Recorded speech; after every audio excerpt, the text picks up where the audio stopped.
2018. Thank you for joining me. It's a pleasure to be with you today, especially my fellow mercurial sign, Gemini, and Virgo are both ruled by Mercury, so we've got a ruler in common. Now, from the 30th of August, Gemini, until the 14th of September, you have the Sun in Virgo in your 4th house at 8 degrees, opposing Neptune in your 10th house. So that happens for the first 2 weeks of September. And what that does is you're much more focused on working with family and assisting those you love than you are about some nebulous idea that may be in the clouds about work. You're not particularly ambitious or interested in work for the first 2 weeks because it seems like, yeah, anything could happen, but what's the point of putting this much energy in if anything could happen and I have no idea what is going to happen? So family is really important to you for the first 2 weeks. All of September until the 1st of October, Uranus is in Taurus in your 12th house at 2 degrees, and it squares Mars, which is in Capricorn, in your 8th house. And that happens all month, okay? So Uranus at 2 degrees in Taurus in your 12th house gives you a lot of resilience, spiritual strength, and really the spiritual strength to stand your ground and to say, okay, well, you think my ideas are weird, but I really believe in them and I stick with them. So that means as a Gemini, you're really able to express your truth this month without fear of backlash. Because you censor yourself sometimes because you always have a lot more to say, but this month, Mars is at 28 degrees in Capricorn in your 8th, and you don't want to sabotage yourself by saying the wrong thing. At the same time, you want to ruffle some feathers and speak your truth. And maybe it's time to speak your truth, even if that does make changes to the institutions you belong to, if it is an employer. You know, sometimes whistleblowing exists for a reason. Sometimes people are whistleblowers because something in their organization doesn't suit and doesn't fit them. And they have the power and the courage to, say, this isn't working and I'm going to share that with others. So I'm not saying that you're running around and every Gemini is going to upload exposing videos to YouTube. Monsanto exposed, they're exposed, are they still in business? Anyway, but there is a friction between, should I speak my truth or should I just be quiet and keep my head down and work?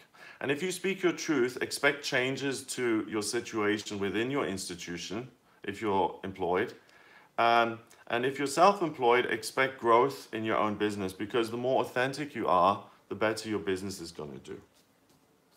Okay, on the 1st of September, you've got a kind of a grand cross in the chart. It's a bit squished, but I still count it.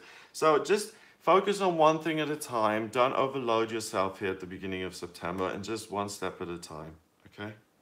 2nd of September, this is better. Everything is focused on the top half of your chart. So that friction between do I speak my truth or not becomes a big question again. On the 3rd, the moon is in your sign of Gemini. So now it's not a question, it's like I have to speak, and I feel very comfortable speaking my truth, and I don't care. The chips may fall where they may, but I have to be honest about what I'm feeling. The moon is in your sign of Gemini on the 4th of September as well, so that really continues. I'm going to speak my truth on the 3rd and 4th of September and try and stop me. Now, on the 5th of September, the moon goes into Cancer in your 2nd house, and it opposes Mars and Pluto up there and Saturn in your 8th. So you're now looking at nurturing, and you're looking at protecting your money.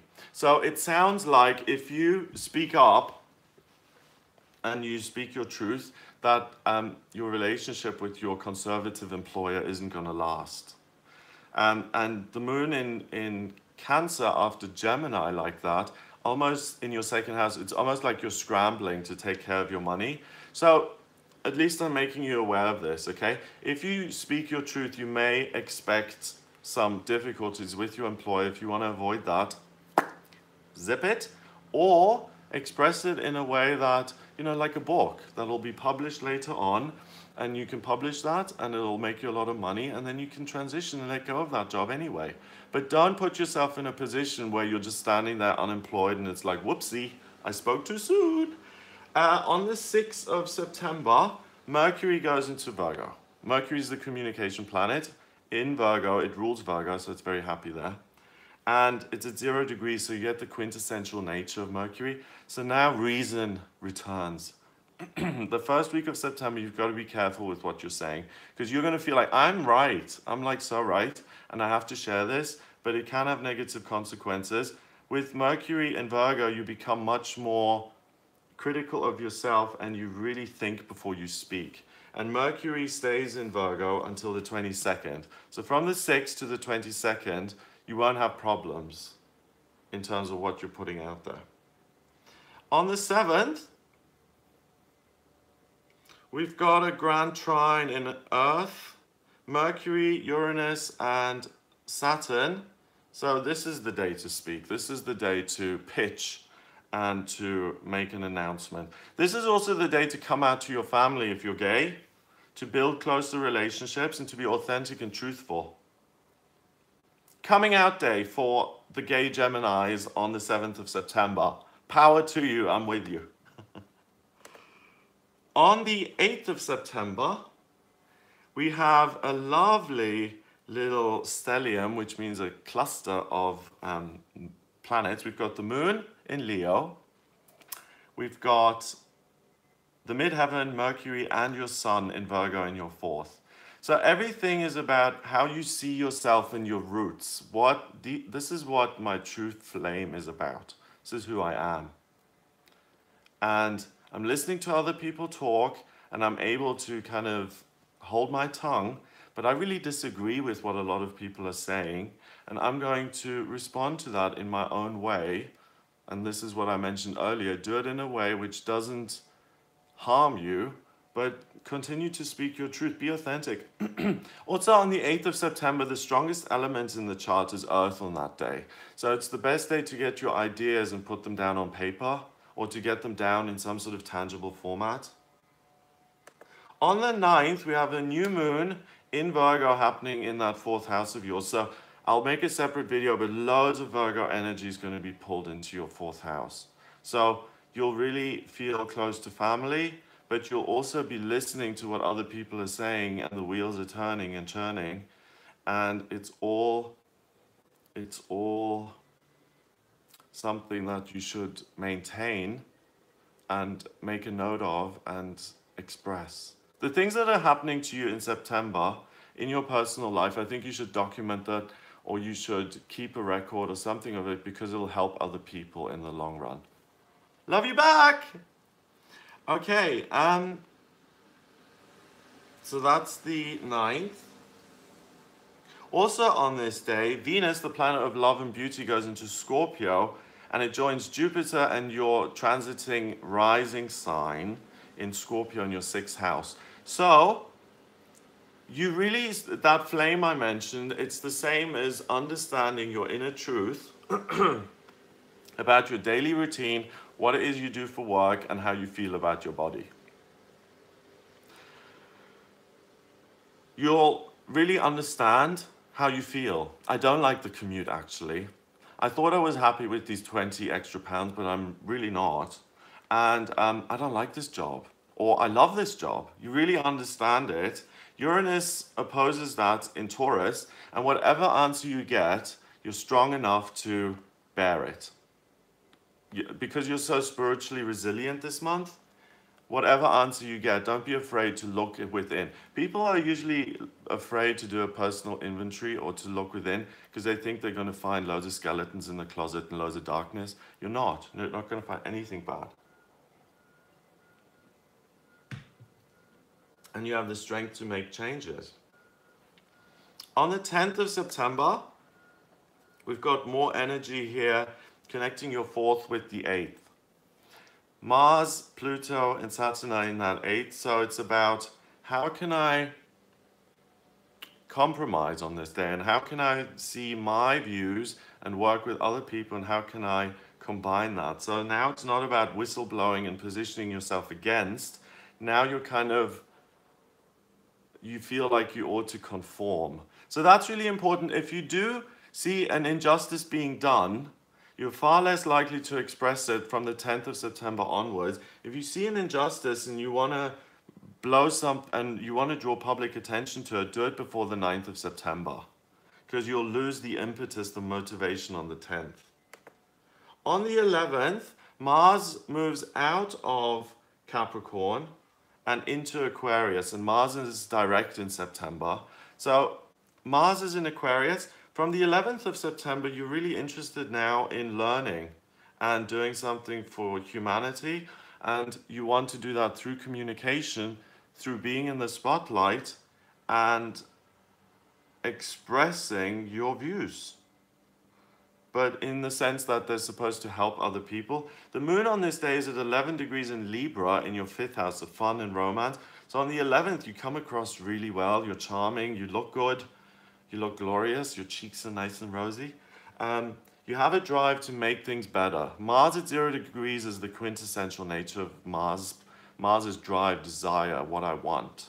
So you want to make things better for other people on the 11th, and you can do that by putting yourself in the spotlight. So if you have a video, if you have a channel, a YouTube channel or a podcast, or you have an audience, speak your truth on this day. It'll really make a beautifying kind of difference. That makes sense. On the 12th,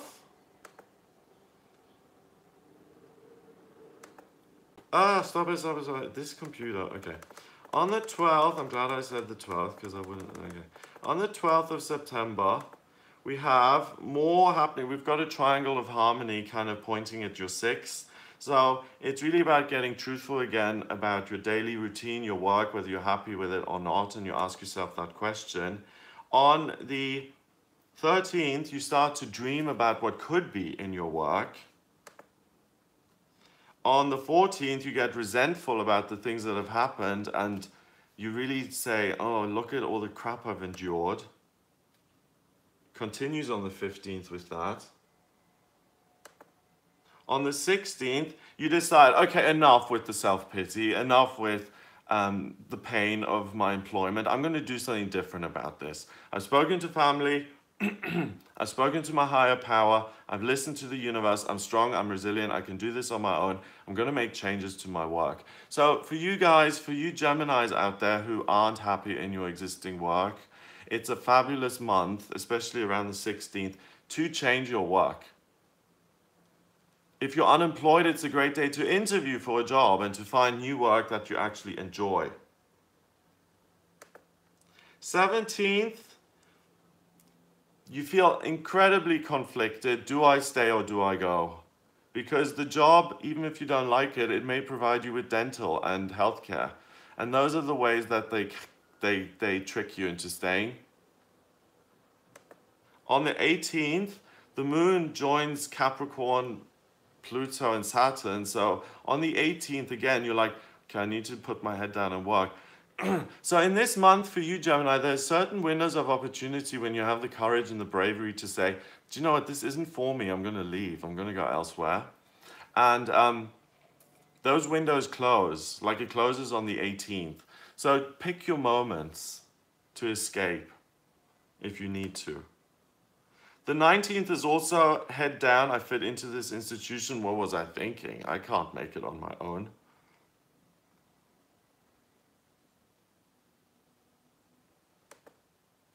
Okay, on the 20th, and also from the you in particular have got a grand cross in the chart from the 8th of September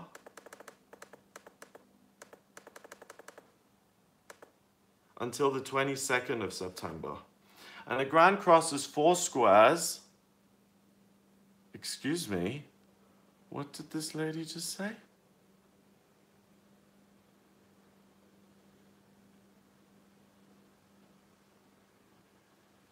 Oh, Heather. Dorothy is saying call your sponsor. I agree with Dorothy. to call your sponsor, because that's who you can really tell. I thought Dorothy was telling me to call my sponsor, that I'd lost it and I need to call my sponsor. Do call your sponsor, because if you've relapsed, go to meetings and call your sponsor. That's the way you'll get back on track. And don't feel embarrassed about going back. It's a room of addicts or alcoholics. They all relapse. It's part of the process. So don't feel ashamed.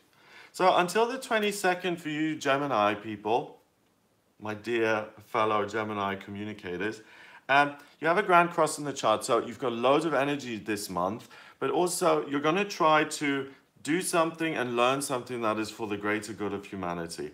Spiritually, you're very resilient and you want to do something physical with that, like maybe yoga or something. You want to be in the spotlight and have a round of applause from other people, and you want to work at something intensely and creatively. So you can't do all of that in one day. So do one or two things. You're one of the signs in the zodiac who can actually multitask, but keep it simple and don't fritter away your energy on loads of different things. Also, Mercury on the 22nd moves into Libra. Mercury is the communication planet, and it moves into Libra, into your 5th house of romance and relationships.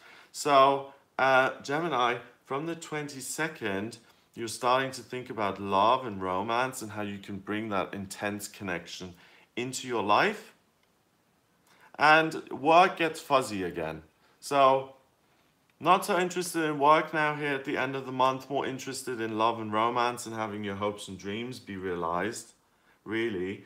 On the 25th of September, we've got the full moon in Aries, and that happens in your 11th house. So it sits next to Chiron, and it's going to inspire you to say, I'm going to try again, to take action, and to amend the pain and the failures that I had in the past, especially in love. If you're someone who's single and you feel like, oh, the last 3 relationships were a major disaster, then try again. This full moon is going to give you the confidence to try again, to take the initiative to make love and romance happen. And it's a wonderful day to regain hope. So I'll make a separate video on the full moon because they can be quite complicated, and I'll go into more detail. Sorry about the beeping. 26th of September, we've got a grand trine in the chart in water. So it connects Chiron in Pisces, the North Node in Leo, and the rising and Jupiter in Scorpio. Now, that's unusual that a grand trine is in 2 different elements. It means that you feel your way into discovering a way to put yourself in the spotlight. So you don't think about it today, it comes by your feelings. So meditate on the 26th or allow something to come in. The messages aren't going to come through other people, they'll come through your feelings. Same thing happens on the 27th, if not more so. 28th, boom, we're pointing at the moon in Taurus in your 12th house. So now that you've got this amazing information, 28th is the day to implement that information, make it practical. And this is information to do with your love life or your work. Take action, take a risk. Also on the 29th, and the final day of September, you've got a Star of David in the chart, so you're a medium. So divine information is channeled into you. You as a Gemini on this day, the final day of September, the moon is in Gemini in your sign. So you're like a channel. So anyone who channels higher beings or who does automatic writing or who does trance mediumship, this is your day. Also, if you don't know what to write about on this day and you want to be a writer, just put pen to paper and you'll be surprised what comes through. So it's a really good month for you to succeed in several areas of your life. Just watch out for the pitfalls that I've mentioned. Have a wonderful month. If you would like a private reading with me, I draw up your birth chart by using your place of birth, date of birth, and time of birth. And that's more accurate than this forecast for all Geminis, because there's millions of Geminis out there. So I draw up your personal chart. It shows me what your vocational talents are, what your life purpose is, what's destined for you in love and health and spiritual progress. So go to gregoryscott.com, click on book your readings, all the readings tab to order your reading with me. If you like my videos, hit subscribe now. And check out some of my other videos. I also do live readings here on YouTube. And I will catch you soon. Have a fab month, Gemini. Have a wonderful month. All the best.